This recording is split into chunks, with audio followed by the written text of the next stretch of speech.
Okay na? Hello, Mark. Hello, Mark. Hello, Mike Test. Mike Test. Okay, pwede na po tayo mag-umpisa ngayon.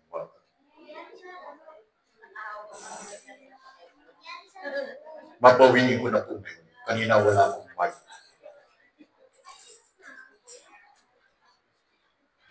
Hoy, ikaw, dito ka tumingin sa akin, huwag ka tumingin dyan.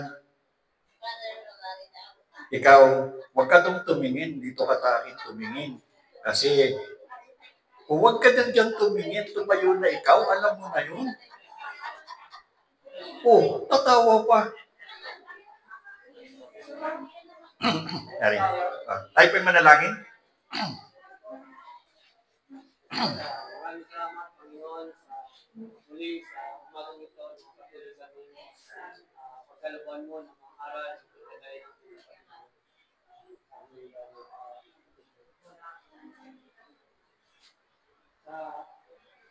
salamat, Panginoon, sa pagkaluban ito. Muli sama-sama. Panginoon,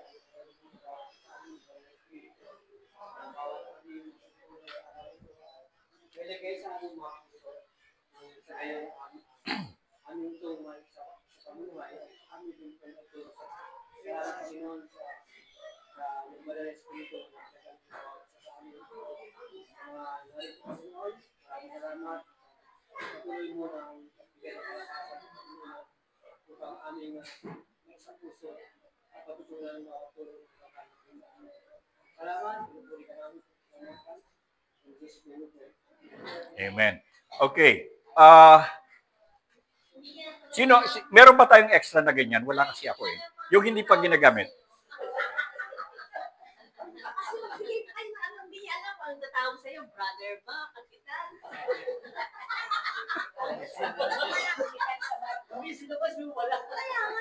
Ang tawag sa akin ay chief. Ako ay si chief.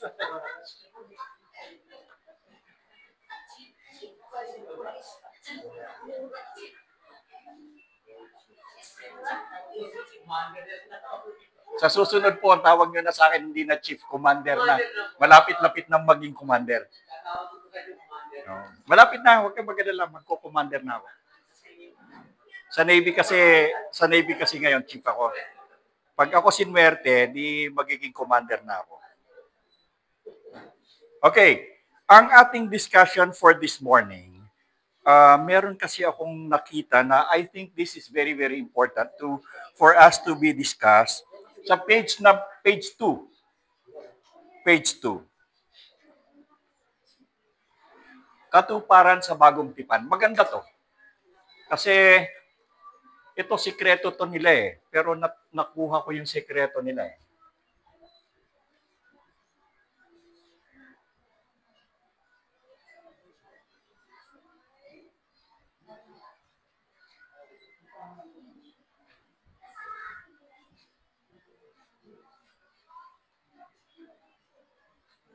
Ito kasi ang issue eh. Pag nakuha natin ito, marami tayong issue na mariresolve. Yung katuparan sa bagong tipan. Okay. Merong isang incident, hindi ko lang matandaan, na doon sa Luke yun eh. Ewan ko makita nyo. Ang Panginoon ay nagbasa ng, nasa sinagoga siya. Nung nando siya sa sinagoga, kuya, naka-on na ba tayo? Okay. Nando siya sa sinagoga, ang Panginoon ay nagbasa doon sa salita ng Panginoon. Pagkatapos niyang mabasa yon doon sa Isaiah, ay sinabi niyang natupad na. No? Ibig sabihin yung kanyang binasa doon sa Isaiah, ay sinabi niyang natupad na, ibig sabihin, siya yung katuparan ng kanyang binasa. Nagkaroon ng malaking reaksyon yung mga Hudyo at dahil doon gusto siyang batuhin. Ano? Ngayong umaga, tatalakayin natin bakit meron palang sekreto dito na nakita ko na yung mga Hudyo mismo, no? Yung Old Testament na Hudyo, hanggang sa ngayon, meron silang mga talata sa lumang tipan na kapag ito ay kanilang dadaanan, nilalampasan nila. Hindi nila babasahin. Ano? Doon sa Isaiah 53, nandoon kasi yung patungkol sa pagdating ng Misaya eh. Pero ang gagawin nila, pag dumating na doon sa punto na yon, yung mga talata na yon, hindi na nila ito babasahin, lalampasan nila. Ang tanong, bakit nila nilalampasan?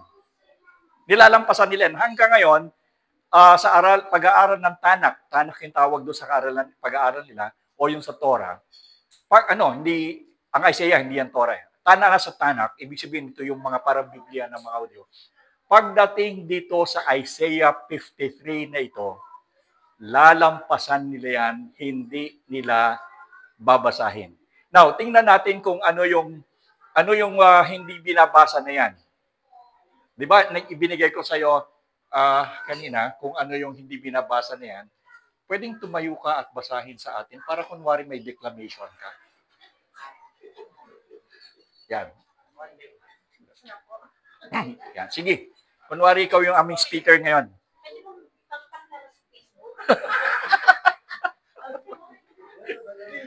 Teka muna. Tagabasa ka lang. Ako yung bida dito, huwag mo akong lampasan. Teka muna, huwag mo ako ang bida rito, nilalampasan mo ako eh. Oo.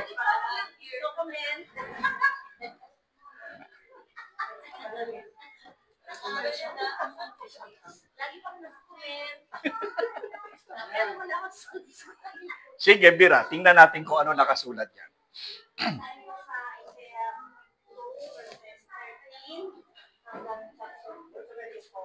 Bakit ang hina ng mic mo?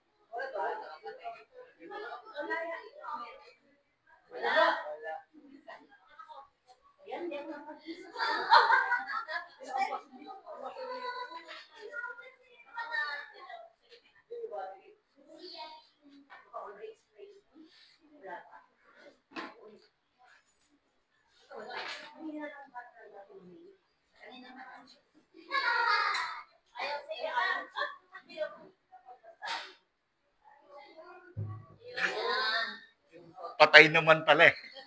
Hindi ko kasalanan yan ha, hindi ko naman sinasadya yun eh.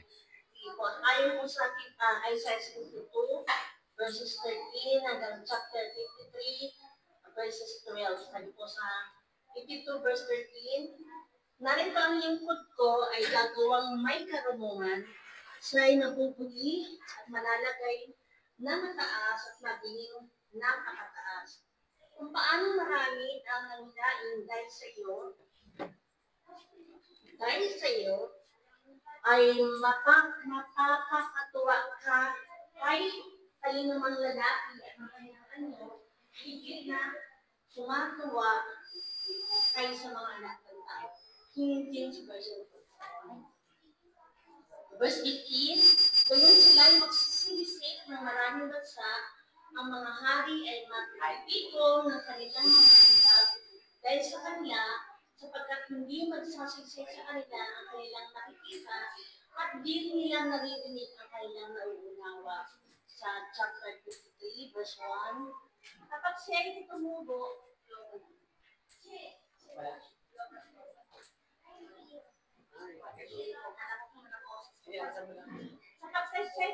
sa harap niya, na gaya ng sariwang pananim at gaya ng ugat sa tuyong lupa, walang anyo o kagandahan man, pagka ating minamasdan, siya ay walang kagandahan na ninanais tayo sa kanya.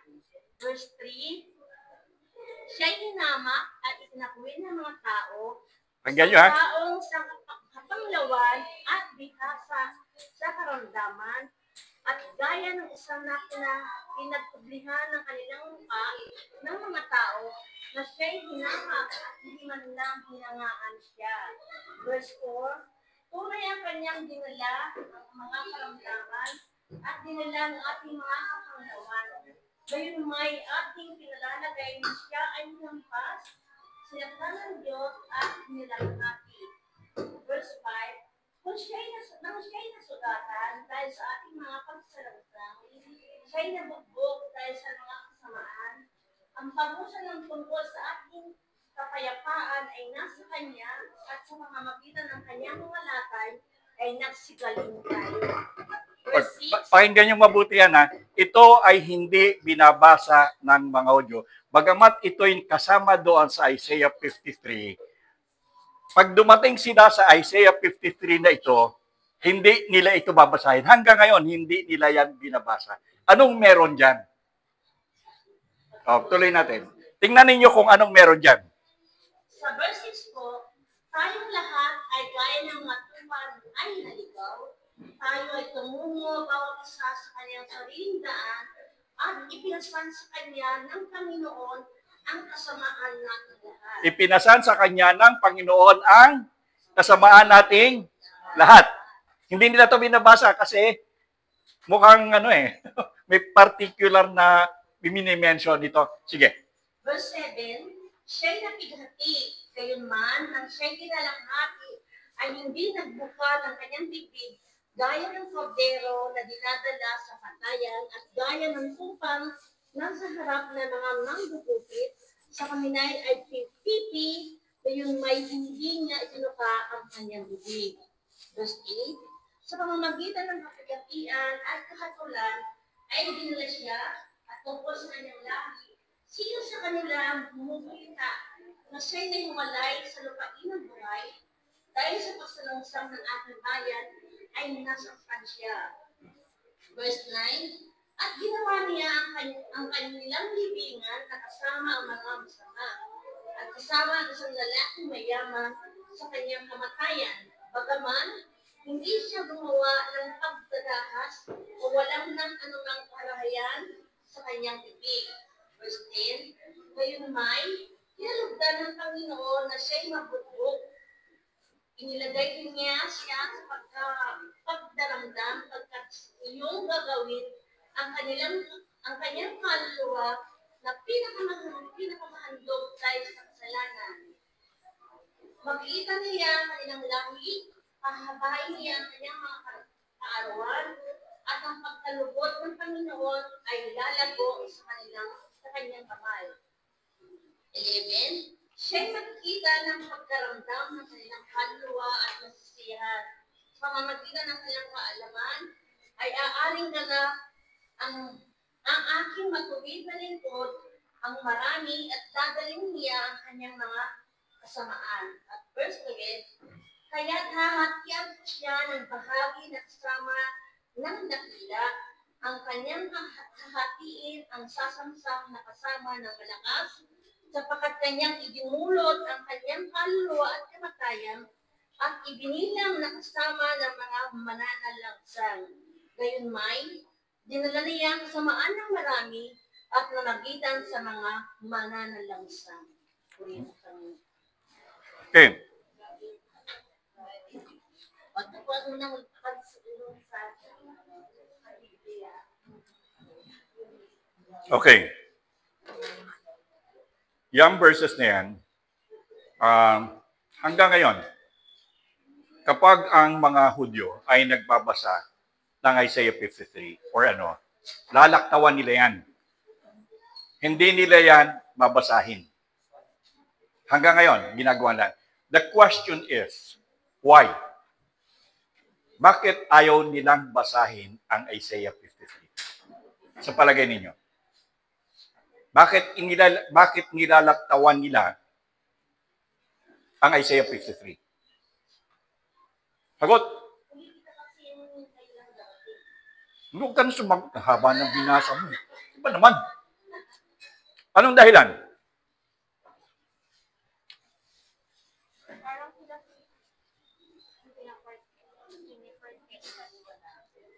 Anong reason? Bakit?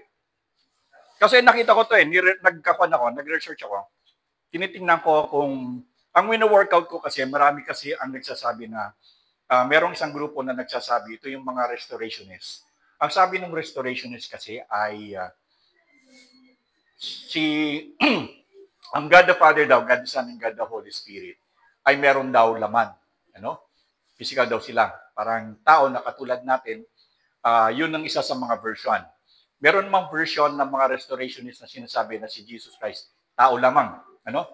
Pero dito, makikita natin, even long time ago, meron na palang kahit ang mga Hudyo, meron na pala silang iniiwasan hanggang ngayon.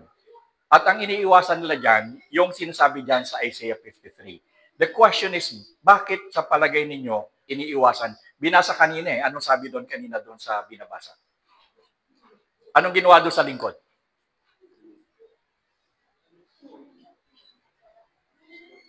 Pinarusahan? Kasi kayo, hindi naman kayo kasi nakikinig ng mabuti. Tingnan ninyo to sa Isaiah 53:13. Tapos mag-cross-reference tayo sa Matthew. Nawala na yung aking.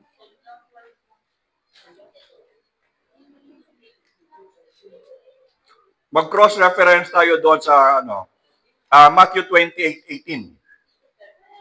Okay. Isaiah 52:13, tapos mag-cross-reference tayo sa Matthew 28:18. Ano sabi doon sa Isaiah 52? No, ano ba sabi ko? Isaiah 52:13. Pakibasa. Sinabi ni Yahweh, ang lingkod ko'y magtatagumpay sa kanyang gawain. Mababantog siya at dadakilain. Mababantog siya at dadakilain. Matthew 28:18.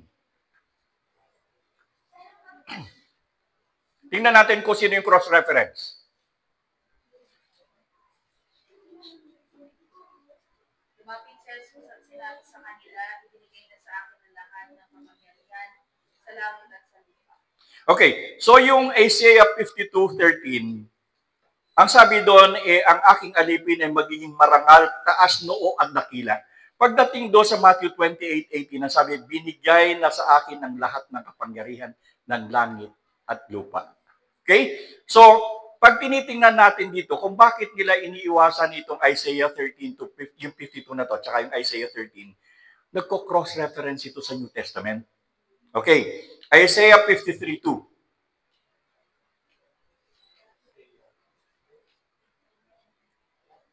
Isaiah 53:2. Anong sabi?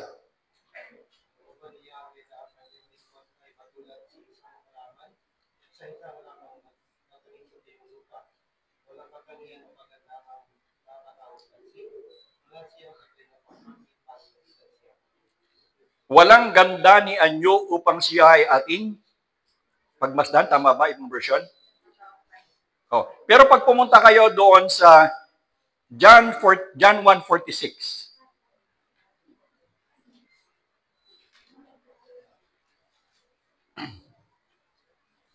Mini-mention kasi yung isang place na walang kagandahan. John 1:46.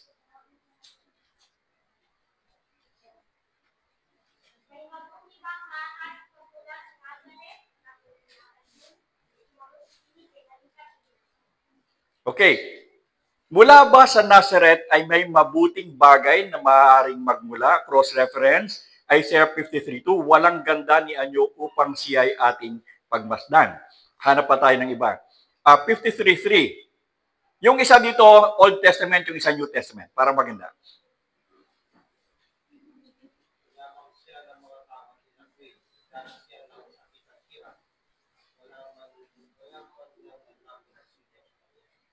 Okay, hinamak siya at itinakwil ng mga tao, isang taong puno ng kapighatian. John 1:11.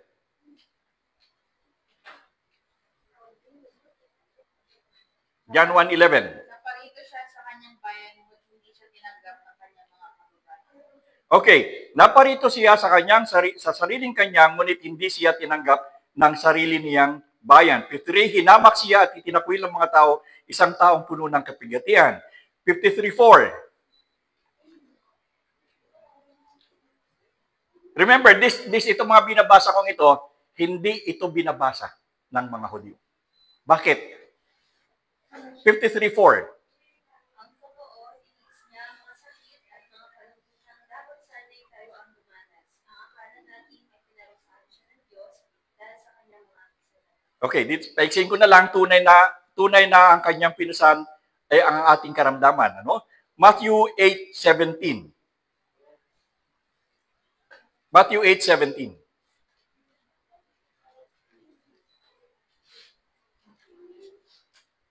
Tingnan natin. Ginawa niya ko ito upang matupad ang sinabi ni Propeta Isaiah. Kinuha niya ang ating mga sakit at inalis ang ating mga kalagayan. Okay. This is the very reason why they do not like to quote or read Isaiah 53. Because even in the New Testament, explicitly, sinabi kung sino ang Isaiah 53. Sino? Si Jesus Christ. Hindi nila kayang tanggapin na si Jesus Christ ang Bisaya. Di ba? For the Jew kasi hanggang ngayon, hindi pa dumadating ang Bisaya. Hanggang ngayon. Para sa kanila, ang Misaya ay darating pa lamang at ang Misayang ito ay political Misaya. Now remember what's going on right now. Yung labanan ngayon sa Iran at saka ng Israel, akala kasi ng Israel. Now remember, sabi ko nga dalawang klase yung tao sa Israel. Ha? Yung Zionist Jew at saka yung mga Judaistic Jew. No? Ang namumuno kasi ngayon doon, yung mga Zionist Jew, yun yung mga politically motivated Jew. Ngayon, gusto nilang i-enlarge ang nasasakupan ng Israel. In fact, they would like to take the Gaza. Bakit nila kinukuha ang Gaza to the extent na meron ng mahigit na 52,000 na namamatay, napapatay na bata, matanda doon? Pero mapapansin natin, even pagdating sa Security Council, sa United Nations Security Council, pinatitigil yan, na lahat bumoboto sa Security Council na itigil yung magkaroon ng ceasefire sa Gaza, pero palaging hindi natutuloy. Bakit? Kasi merong isang bansa na nagbibito. Alam niyo kung sino nagbibito? US. So, 52,000, more than 52,000 na ngayon na namamatay doon sa Gaza sa pambubomba ng Israel. At ito'y nagpapatuloy dahil ayaw ipatigil ng Amerika. Ang Amerika ang nagbibito for so many times, at 3-4 times na nagbibito ang Amerika para wag patigilin ang pagbobomba ng Israel sa Gaza. Now, bakit? Yung Ben Gurion Canal. Kasi 'di ba yung Suez Canal ngayon, Yung Suez Canal, ito yung dinadaanan. At itong Suez Canal na ito ngayon ay medyo maliit na dahil naglalaki yan ng mga barko. And they would like to build another canal, yung tinatawag na Ben Gurion Canal. At yung Ben Gurion Canal na yun ay tatakbo o dadaan doon sa northern part ng Gaza. That is why all the people in Gaza should leave. Kaya nire-relocate nila. Pero bakit mo re-relocate kanila yun eh? Di ba? So nakita natin dito, itong mga grupong ito ng mga Hudyo na bumalik sa Israel noong 1948, hindi pa rin nila nire-recognize, even the Judaistic Jew, hindi pa rin nila nire-recognize yung sinasabi sa Isaiah 53. And in fact, if they are reading, sabi ko nga, kapag binabasa nila yan ay nilalaktawan. And when Jesus Christ read that in Luke, anong sabi ni Jesus Christ? Ito ay nangyari na. Ang nangyari sa kanya doon ay nagalit sila kay Jesus Christ and they would like to stone him. Tingnan pa rin natin. 53:5. Tingnan natin kung ito yung ayaw nilang masay. Because ito yung hula na mangyayari doon sa darating na Misaya. Tingnan natin kung anong sinabi doon sa 53:5.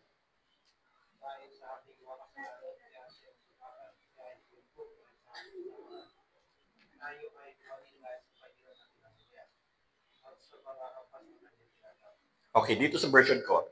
Siya ay nasugatan dahil sa ating mga pagsuway at sa pamamagitan ng kanyang sugat tayo ay gumaling. Cross-reference natin sa 1 Peter 2:24. Remember, ito'y hula ha. Hula ito sa Isaiah 53. Tingnan natin doon sa 1 Peter 2:24. Tingnan natin kung ano nangyari. Tingnan niyo, basahin niyo.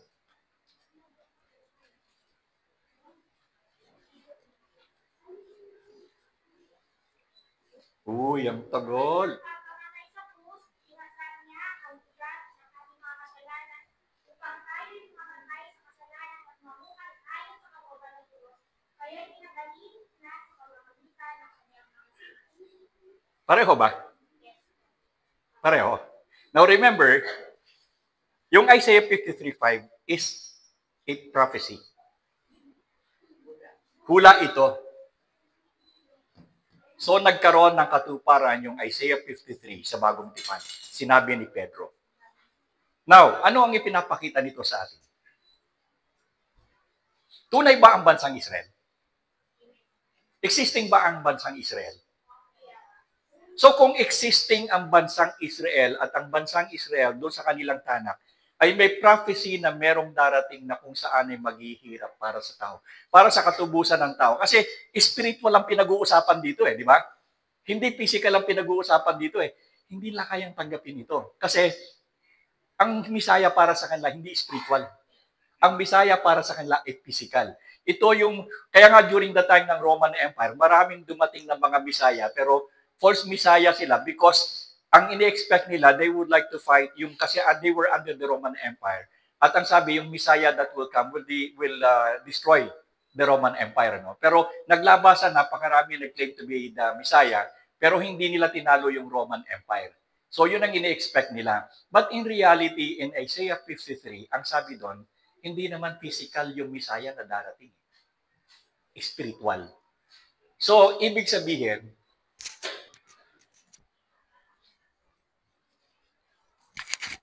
yung sinasabi ng lumang tipan, old, nagkaroon ng fulfillment sa inyo. So, pwede nating i-overrule yung mga nagsasabi ng mga restorationists,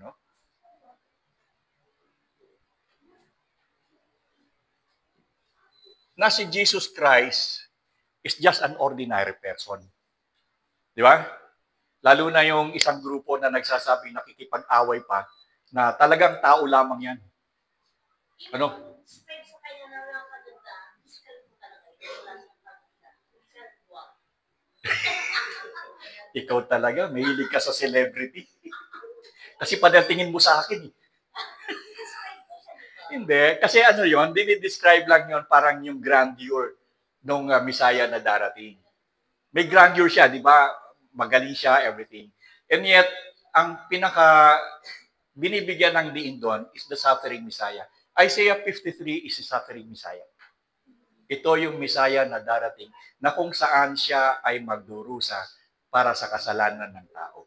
Spiritually.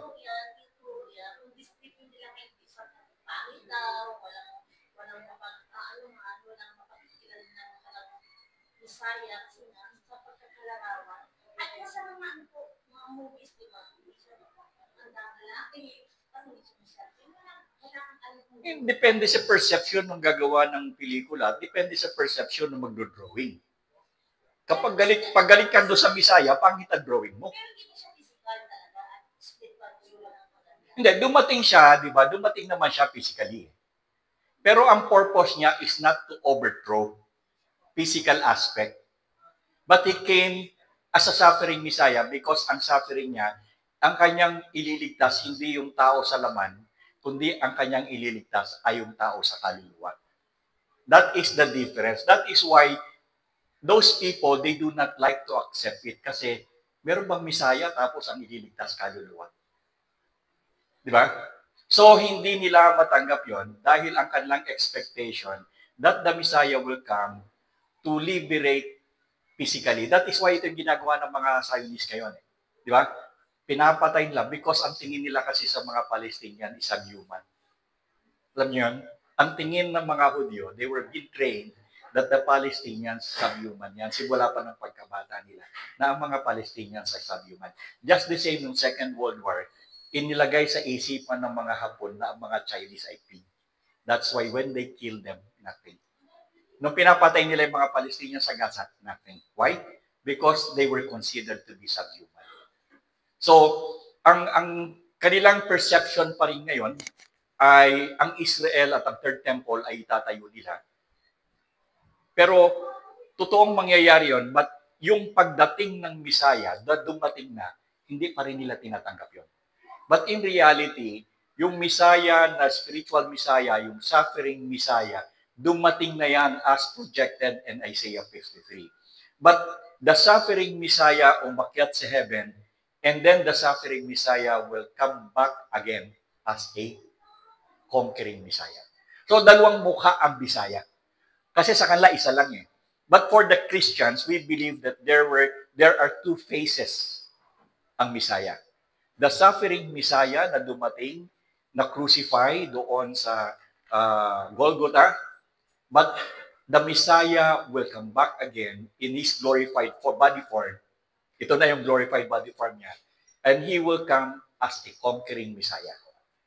Ang sabi nga dito, if you will continue to study in Word of God, mapapansin natin dito na sinasabi na doon sa Armageddon, sa Battle of Armageddon, kung hindi babalik ang Panginoon, walang matitirang tao sa daigdig. Ibig sabihin, even if there will be a Battle of Megiddo or Battle of Armageddon or Third World War, which we are now in, yung Third World War na yan, which we are now in right now, the Third World War na, kapag nag-escalate yan ng todo-todo. Ang sabi nga dito, kung hindi daw dadating ang Panginoon sa pangalawang pagbabalik sa second coming, walang taong matitira. Why? Bakit? Bakit kung hindi dadating ang Panginoon sa panahon ng ikatlong digmaang pandaigdig, anong mangyari sa mundo? Obliterated ang mundo. Why? Bakit? Because of the nuclear weapons. Okay? Because of the nuclear weapon, yung nuclear weapon ng Russia, yung nuclear weapon ng Amerika, yung nuclear weapon ng China, alam nyo ba na ang Israel ay meron ding nuclear weapons? Na yung nuclear weapons ng Israel, if they will have it pumutok, they could wipe out the Middle East. Pero, madaya sila dahil ipinai-inspect nila yung sa Iran, pero hindi nila pinai-inspect yung kanila. And I think the very reason why sinasabi nila that JFK was killed is because during the time around 1963, if I'm right, nausin na si Kennedy doon sa nuclear weapon na ginagawa ng Israel. So he has to be stopped. So, nakita natin dito na ang Isaiah 53, the suffering Messiah, siya ang katuparan ng bagong tipan.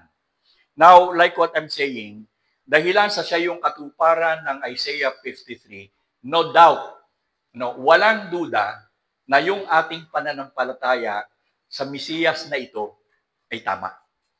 Di ba? Kasi kung totoo yung sinasabi ng mga Hudyo na hindi kasama yung Isaiah 53 niyan, walang silbi yung ating pananampalataya because yung ating faith ay naka-anchor doon sa suffering Messiah. Di ba? Doon tayo naka-anchor doon sa suffering Messiah kasi yung suffering Messiah na yan, dahil sa kanyang kamatayan, tayo ay nagkaroon ng buhay. So yun. At yun man ay maliwanag na sinasabi doon sa Isaiah 53, katulad ng binabasa natin kanina. Check pa tayo. Isaiah 53:6. Pakibasa ang Isaiah 53:6. Tayong lahat ay parang mga lupang bigaw. Sa kanya na tayo lahat. Ngunit hindi ko Yahweh sa kanya ipatawa upang isang tayo. Okay. Ano sabi doon? Tayong lahat ay tulad ng tupang naligaw pagkatapos ang parusa kanino ibinigay. Doon sa pastol. Di ba? So,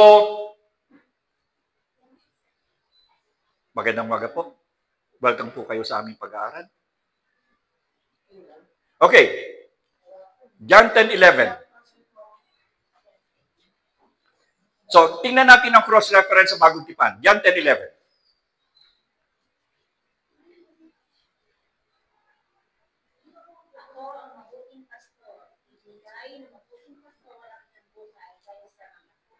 Okay, tama ba ito? Nag-cross-reference ba sila sa Isaiah 53:6? Isaiah 53:6, ang sabi, tayong lahat ay tulad ng mga tupang naligaw, ngunit ang parusa sa atin ay ibinunton sa Kanya. Sabi doon sa 10:11, Ako ang mabuting pastol, inialay ng mabuting pastol ang kanyang buhay para sa mga tupa. Now, he was claiming. Ang sabi niya dito, ako ang mabuting pastol. So, Jesus Christ was claiming Isaiah 53:6. Di ba?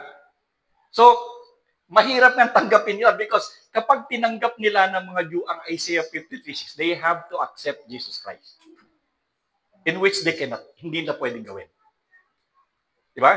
Sila nga yung reason, yun na nga ang reason kung bakit nila pinapako di ba? Bakit ba pinapako si Jesus Christ?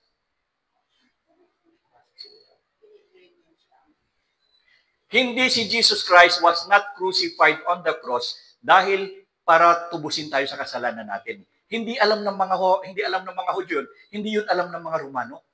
Jesus Christ was crucified because he was claiming himself to be God. And that is blasphemy. But beyond the reason of what Jesus Christ was saying, that he is God, meron pang other purpose yung kanyang pag-claim. Na siya at sa kanya ilalagay o ibubunton yung kasalanan ng tao at siya ang magtatanggal nito. Di ba? Isaiah 53:6. That is why, when you look at it, hindi siya ordinaryong tao lamang as they claim because even before many, many years ago, he had been prophesied to come. Sino sa inyo dito ang prophesied na darating dito sa daigdig na ito at kayong magkakaasawa ng asawa ninyo? Meron ba? Ikaw, Pastor Ray, kailan ka prophesied sa Old Testament? Anong talata at anong kabanata? Meron ba? Specific lamang ang prophecy nito para kay Jesus Christ. And even himself was claiming, I am the good shepherd, na prophesied doon sa Isaiah 53. That is why merong reason yung mga Hudyo na talagang siya ipako sa krus because you are blasphemy. Di ba? But even then, like what I said, the suffering Messiah in Isaiah 53, they do not like to read it. Otherwise, they have to accept that the suffering Messiah ay dumating na at yun si Jesus Christ. Okay. So, bakit ko nire-reiterate ito sa inyo? Kasi merong mga issue na tayo, dapat ipalagay na natin yung loob natin. Whatever the issue is tungkol kay Jesus Christ. Okay? Merong tao lamang. Actually, hindi na bagong issue to 325 AD pa issue na ito Di ba?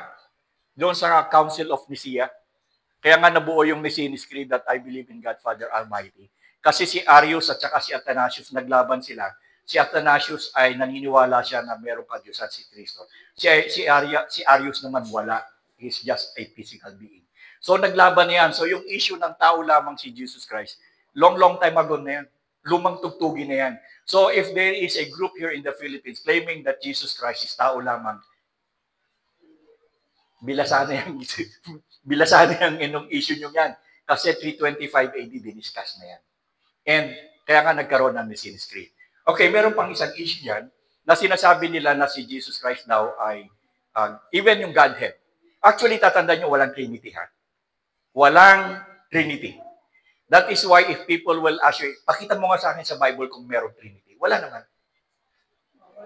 There is no literal verse in the Bible na nagsasabing ang tatlong Trinidad ay si Jesus, ang Ama at saka ang Espiritu Santo nan. Pero kung bakit ginawa yung Trinity, it was a conclusion in the Council of Nicaea. It was a conclusion. Dahilan sa kanilang pag-aaral ng Biblia, anang kasulatan, nakita nila yung attributes. Na yung attribute ng God the Father, yung attribute ng Son, and attribute ng Holy Spirit the same. Kaya nagkaroon sila ng conclusion that there is one God in 3 persons. So, tatandaan nyo, walang Trinity sa Bible but there are attributes. Pare-pareho sa kanila na may attribute sa Holy Spirit, may attribute sa Son and the Father na iisa. So, conclusion lang yung Trinity. Naintindihan niyo ako? Kasi ito yung error ng marami. Akala nila talagang merong isang Diyos at 3 persona. Yun ay attributes. Kaya pag yan ang laging ginagawa ng mga restorationists, na kapag ikaw ay isang ebanghelikong Kristyano, sasabihin na patunayan mo nga sa amin kung meron talagang Trinidad sa Bible. Ngayon, hindi mo naman alam, hanap ka ng wala kang makikita. Because there is no Trinity, word Trinity in the Bible. Merong attributes, pero walang pangalan na gano'n. That is why Jesus Christ, when He said, I and the Father are one. Ako at ang Ama ay iisa. So, merong palusot na naman sila doon, magkakaisa lang daw sa naisin. Pero pag pinag-aralan mo yung konteksto, hindi yung naisin pinag-uusapan doon. Bakit siya babatuhin? Kung ang pagkakaisa lang ay naisin, bakit siya babatuhin? Masama ba yung naisin? Di ba? Kasi sinasabi lang, nagkakaisa lang isa naisin. Bakit siya babatuhin?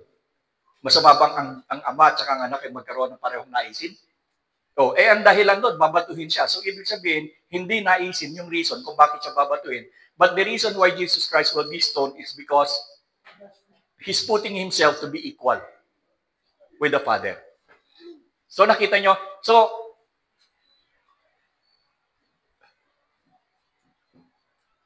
tama ba?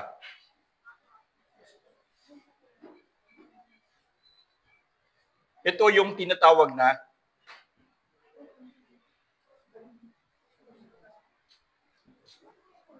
or the suffering Messiah. Dito yan nakasulat. Okay, meron pang isa diyan maganda ba? Ito patok ito sa inyo. Patok ito sa inyo.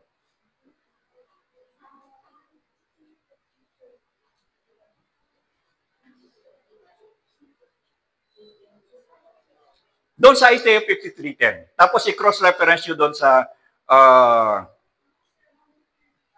Luke 22:42. Dito yung Old Testament. No, dito yung Old Testament. Dito yung New Testament. Old Testament, Isaiah, ano sabi ko? Isaiah 53:10. Sige. Isaiah 53:10 dito sa kabila, Luke 22:42. Isaiah 53:10, sinabi ni Yahweh, ang kanyang paghihirap ay kalooban ko. Ang kanyang kamatayan ay handog para sa kapatawaran ng kasalanan. Dahil dito'y mabubuhay siya ng matagal. Makikita ang nais susunod sa kanya. Sa pamagitan niya ay sagawa ang aking pagkakala. O aking kalooban. Luke 22:42. Sabi niya, Ama, maaari ko ay itayin mo sa akin ang kalooban ko, ngunit baka kalooban ko ang masunod sa kalooban. Okay, ang kalooban ng Panginoon ay maganap sa pamamagitan niya. So, doon sa Old Testament, sinasabi doon na parang may pagdurusa na yung kalooban mo, no? Doon sa sinagot doon sa New Testament ni Jesus Christ, wag yung kalooban ko, hindi yung kalooban mo. So, it is an answer doon sa 53. Merong maganda yan yung sa Psalms, tingnan ko yung sa Psalms, check ko. Ito, awit 22, doon sa Psalms 22.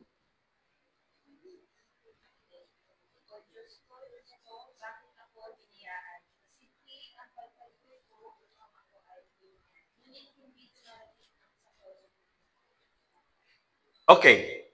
Ano sabi diyan? Isaiah 22. Sa awit 22, sa Psalms 22. Ano sabi doon? My God, why thou hast forsaken me? Remember, this is Old Testament to. My God, why thou hast forsaken me? It was in Psalm 22 in the Old Testament. Sino nagsabi nito sa New Testament? Sino? Saan niya to sinabi? Saan? Nung siya'y malapit ng mamatay. Sinabi niya ba yon sa kanyang sarili? Out of his mouth ba yon? Out of his own yung kanyang sinabi? Hindi. He was quoting Psalm 22. Di ba? Diyos ko, bakit mo ako pinababayaan? Psalm 22. Ano sabi niya sa bagong tipan? Nakapako siya. Panginoon, bakit mo ako pinababayaan? So Jesus Christ was not saying, my God, why thou hast forsaken me? He was quoting Psalm 22. At yung mga Hudyo na nandoon sa palibot na nagpako sa kanya, they knew Psalm 22. Alam nila yon. So, this guy who was nakapako, who was crucified on the cross, he was about to die, and he was quoting Psalm 22. And kanino niya inaako yung Psalm 22? Para kanino yung Psalm 22?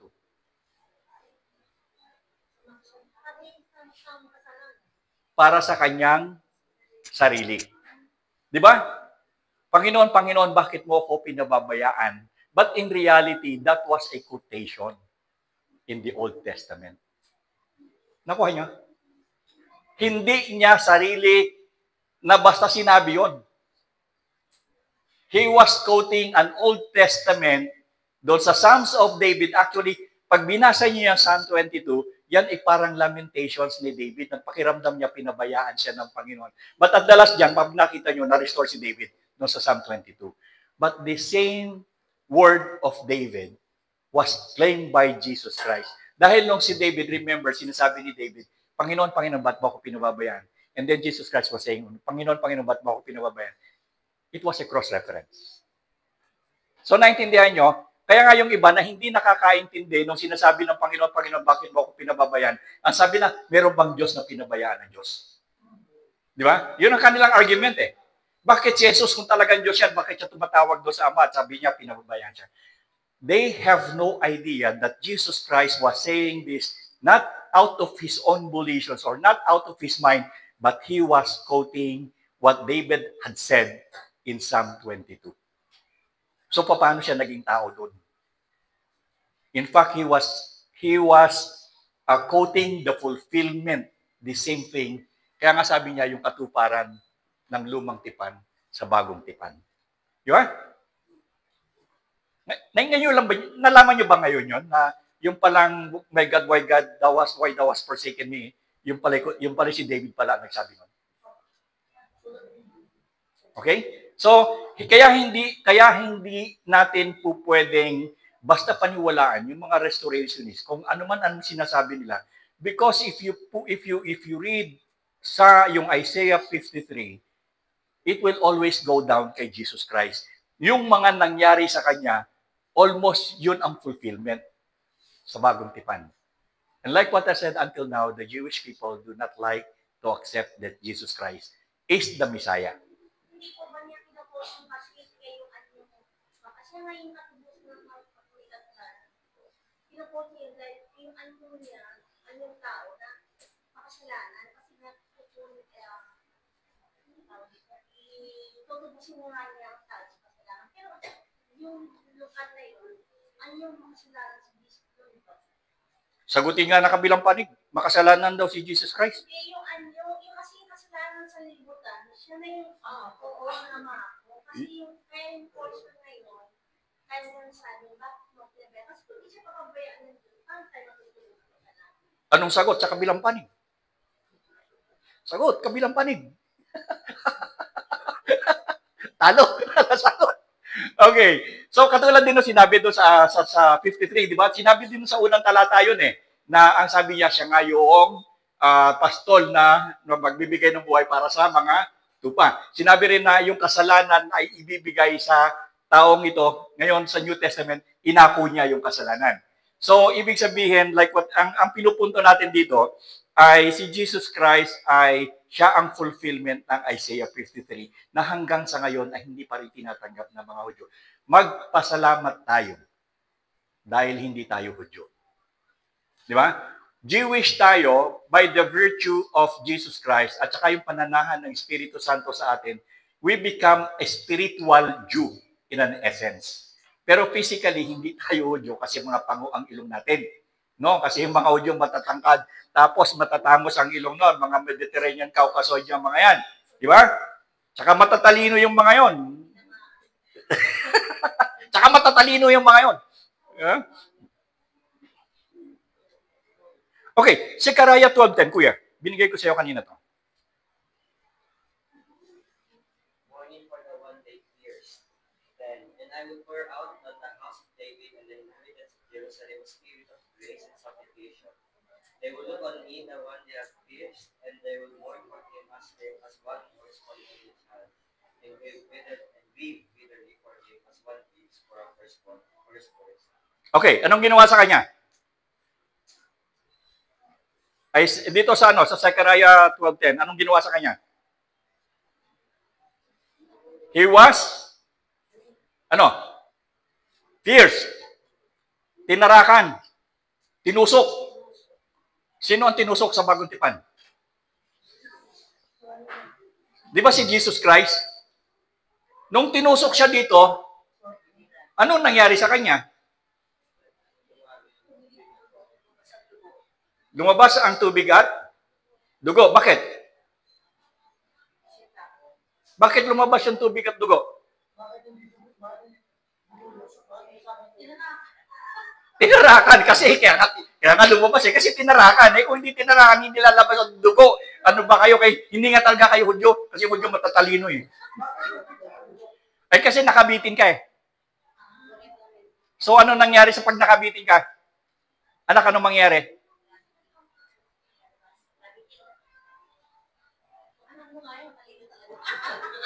Manasalanay niya yan. Kasi sa babae daw nagmaman Meron bang laban doon? Okay. Isaiah 7:14. Isaiah 7:14. Dahil dito, si Yahweh mismo ang magbibigay sa inyo ng palatandaan. Maglilihin ng isang dalaga, magsisilang ng isang sanggol na lalaki, at tatawagin sa pangalan ng Yahweh. Okay. Saan nangyari yan? Remember that this is an Old Testament. This was prophesied in Isaiah 7:14 na meron daw babae na maglilihi, dalaga na maglilihi at manganganak. At ang pangalan ay tatawaging Immanuel. Sinabi rin ba yan sa Bagong Tipan? Di ba? So, ibig sabihin, even in the Old Testament, even Isaiah himself prophesied that there will be a virgin that will give birth to a son that they will call him Emmanuel. Yung pangalang Emmanuel ay merong kahulugan.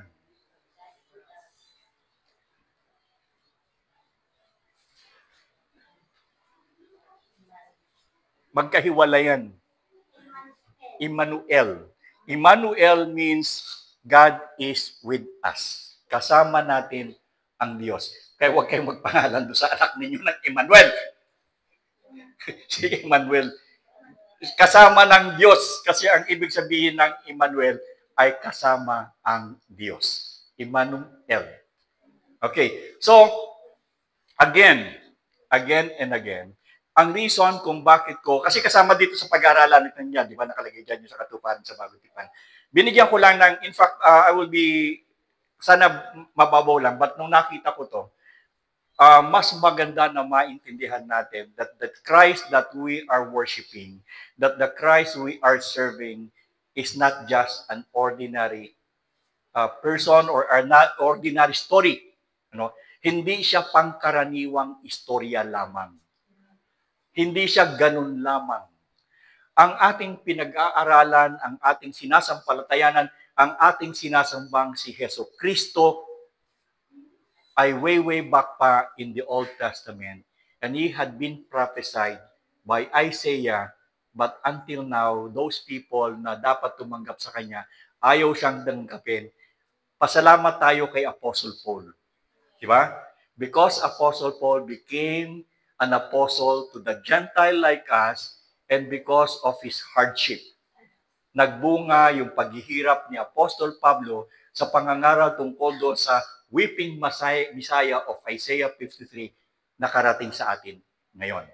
Without the propagations of the gospel na inumpisahan ni Apostol Pablo, wala tayo ngayon. But also remember, kung wala yung mga nauna sa atin na nagbahagi sa atin, wala rin tayo ngayon. At yung mga sinabihan din natin, di ba? Hindi rin sila makakarinig ng salita ng Panginoon. Hindi rin nila makikilala si Jesus Christ kung hindi dahil sa atin. Kung meron tayong sinabihan. Kung meron tayong sinabihan. Kaya nga sinasabi, hindi po pwedeng maputol ang ebanghelyo ng Panginoon. Why? Because Mouth to mouth di ba? Transferable concept. Yung idea that Jesus Christ is the Savior of the world.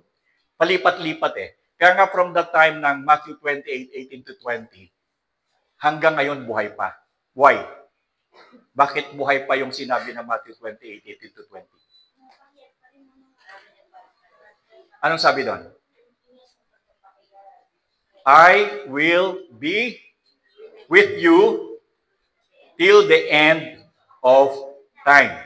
When you say, I will be with you till the end of time, pwede bang maputol? Hindi. Sabihin natin that during the period, nung Dark Age period, hindi mo makita ang mga gospel-based, ang tawag ko dyan is gospel-based Christianity. Why? Because they had been persecuted. Being persecuted, that's why nag-underground sila. But it does not necessarily mean na nag-underground sila. They live in the shadow, but that does not mean, it doesn't mean that they did not exist or naputol. Otherwise, wala tayo ngayon. Isa pang argument dito na napakaganda. Kapag kayo ay when you encountered some people, na sinasabi lang na kinakailangan i-restore ang Christianity dahil yan ay naputol, napakadali ng sagot yan. You know why? Kasi lahat ng tao na nagsasabing naputol ang Christianity, lahat yan may Bible. Kasi yung kanilang pananampalataya to support their narratives, they will also use the Word of God para mag-stand yung kanilang claim, yung kanilang narrative. So para ang tao maniwala, nasa Bible nga naman pala nakita namin, binasa sa Bible But it does not necessarily mean that if they are reading it from the Word of God, tama na sila. Kasi pwede mo namang baloktotin yung Sabi ko nga, yung tao ang dapat sumunod sa Biblia, hindi yung Biblia ang susunod sa tao. That should be the case. Pero, simple enough. For those people who are claiming na nawala ang Christianity, apostasy ang tawag doon, nag-apostate daw ang Christianity, that is why sila daw yung pinili ng Diyos to restore it. Kasi anghel sila Diba? Yung iba naman, dumating yung anghel, sinabi sa amin Kasi nga naputol yung Christianity. Simple lang ang sagot yan. Considering that these people were using or they are using the Bible to sustain their narratives, madali lang yon. Kung totoong nawala ang Ebanghelyo, katulad ng sinasabi nyo dahil sa apostasy, buksan nyo yung bagong tipan. Pagbukas nyo sa kanila yung Bible. Ano yung unang 4 na aklat? Kala ko ba naputol? Ba't hawak mo? Kuha yung logic.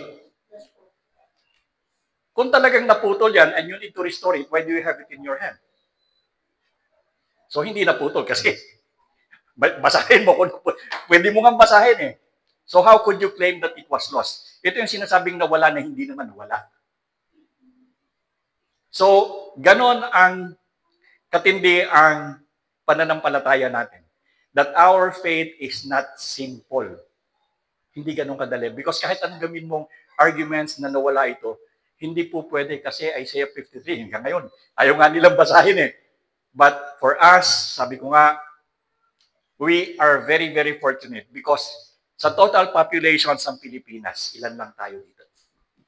Di ba? Sila kasi hybrid Tama sila, kaya lang may mali.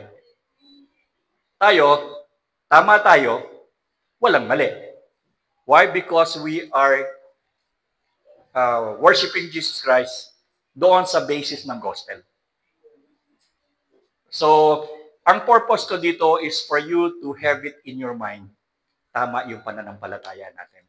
So, kahit anong gawin, you should not be swayed. Kasi maraming mga evangelical Christians din, alam niyo natatangay. Kasi pag nagkaroon ng argumentations, hindi nila masagot. Alam mo ang Pilipino, pag hindi mo nasagot, tama na yon kanila. So nakita niyo yung porsigido ko sa inyo na itaktak ko sa mga utak ninyo. Wala akong ginawa kundi taktak sa utak ninyo na si Jesus Christ ang tagapagligtas and even the scriptures nandiyan dyan lahat nakasulat. Para pagdating ng panahon, you will stand firm. Hindi kayo masisway. At saka ipatuturo nyo rin naman sa iba. Huwag nyo nasuluhin. Diba? Meron tayong Operation 60. Ilan na? Store.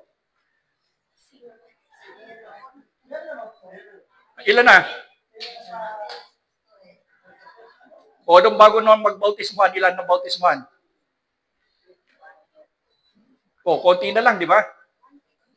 Kalahati na lang. Dapat bago mag end of the year, na-assume na nakuha natin yun. Oh, dapat kasi may goal tayo eh. Eh sabi natin tama tayo. Tama yung pananampalataya natin. Kinakailangang ipangaral ito, iniutos sa atin. Nagtatag tayo ng goal natin. Kailangan namang taga-kabila ang mag-fulfill ng goal na yan. Di ba? Kailangan namang kung sino kailangan namang kung sino diyan na mag-fulfill. Tayo ang nangako, tayo ang nag-set ng goal, tayo ang gagawa. And sabi nga, pag nabuo natin yon 60, lipat na natin sa kabilang lugar yon kasi ibang simbahan yun kasi marami na masyado. Anyway, so naintindihan nyo ba yung gusto kong iparating sa inyo? Isinulat nyo ba yung aking itinuro sa inyo doon sa inyong kwaderno? Hindi kasi wala kayong ballpen. Bagay, wala naman kayong problema. Upload ko naman sa YouTube eh. Okay, so kung wala nang tanong, Pastor, Pastor, yung bagong dumating na pastor doon, alam mo nakaligtas ka. Yung nga pala. Offering muna. Kuya. Okay, off mo yun. Off muna. Alam mo tayo, share blended gospel, ito sila. Na? Yung blended, saka yung pure gospel.